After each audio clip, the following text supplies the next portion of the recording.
കേന്ദ്ര നയങ്ങൾക്കെതിരെ ശബ്ദമുയർത്താൻ രാഹുൽ ഗാന്ധി പോലും തയ്യാറായില്ലെന്ന് എളമരം കരീം MP. കഴിഞ്ഞ ദിവസം ഗുഡ് മോർണിംഗ് കേരളത്തിൽ അദ്ദേഹം അതിഥിയായി എത്തിയിരുന്നു. അപ്പോഴായിരുന്നു ഈ പ്രതികരണം നടത്തിയത്. പ്രചാരണ തിരക്കിൽ മലയാളത്തിന്റെ കഥാകാരൻ MT വാസുദേവൻ നായരെയും അദ്ദേഹം സന്ദർശിച്ചു.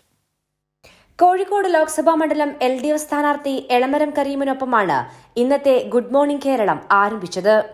പ്രാദേശിക വികസനം മാത്രമല്ല, രാജ്യത്തെ ഭീതിയിലാഴ്ത്തുന്ന മതധ്രുവീകരണത്തിനെതിരെയും ശബ്ദമുയർത്താൻ തെരഞ്ഞെടുക്കപ്പെടുന്ന പാർലമെന്റേറിയനു കഴിയണമെന്ന് എളമരം കരീം പറഞ്ഞു.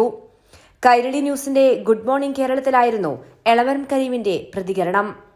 രാഷ്ട്രീയ പ്രശ്നങ്ങൾ തന്നെയാണ് പാർലമെന്റ് മെമ്പർ കൈകാര്യം ചെയ്യേണ്ടത്.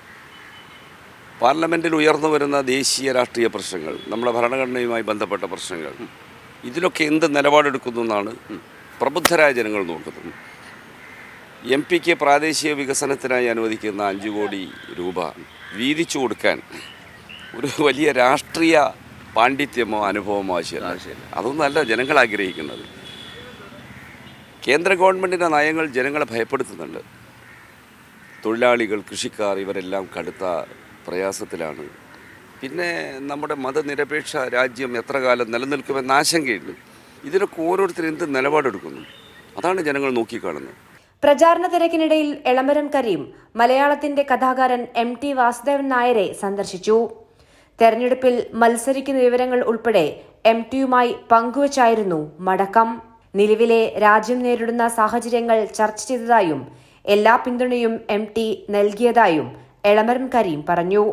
സാഹിത്യ ലോകത്തെ കുലപതിയെ കാണുക എന്നത് തന്നെ വളരെ സന്തോഷകരമായൊരു കാര്യമാണ്. ഒരു വലിയ രാഷ്ട്രീയ പോരാട്ടത്തിലേക്ക് ഇറങ്ങുമ്പോൾ അദ്ദേഹവുമായൊരു കൂടിക്കാഴ്ച നടത്തി ആരംഭിക്കുക എന്നത് ജീവിതത്തിൽ തന്നെ ഒരു വലിയ ഭാഗ്യമായിട്ടാണ് കരുതുന്നത്. അദ്ദേഹം അതുപോലെ തന്നെ പെരുമാറിയത്. സ്ഥാനാർത്ഥിയെക്കുറിച്ച് പറയുന്നുണ്ടല്ലോ, ഏറ്റവും വളരെ പ്രധാനപ്പെട്ട, വളരെ വേണ്ടപ്പെട്ട ആളാണ് എന്ന് എല്ലാ പിന്തുണയും ആശംസകളും പറഞ്ഞാണ് വിട്ടത്. A. പ്രദീപ് കുമാർ, തോട്ടത്തിൽ രവീന്ദ്രൻ, മുസാഫിർ അഹമ്മദ് തുടങ്ങി CPM നേതാക്കളും എളമരം കരീമിനൊപ്പം MTയെ സന്ദർശിച്ചു. കൈരളി ന്യൂസ്, കോഴിക്കോട്.